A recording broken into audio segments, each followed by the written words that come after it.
اس وقت میں سطح زمین سے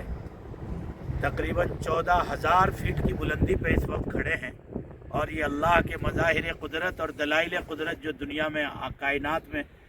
دل انتہائی درجے باغ باغ ہو گیا۔ اور پورے کشمیر کے سفر میں جو اللہ کے مظاہر قدرت آج یہاں دیکھنے کو ملے تو دل کی گہرائی سے اللہ کے حضور یہ کہنے کو دل چاہ رہا ہے آیاں تیری قدرت کی پنہائیاں، آیاں تیری قدرت کی پنہائیاں، قمر میں مہر میں بجلی میں جگنوں میں ستاروں میں، اسی سانے کی جو رنگ لاتی ہیں نہالے باغ میں صحنے چمن میں سبز ہزاروں میں۔ اس لیے مومن کی پہچان یہ ہے کہ وہ مظاہر قدرت کو دیکھے، دنیا میں گھومے اور اللہ کے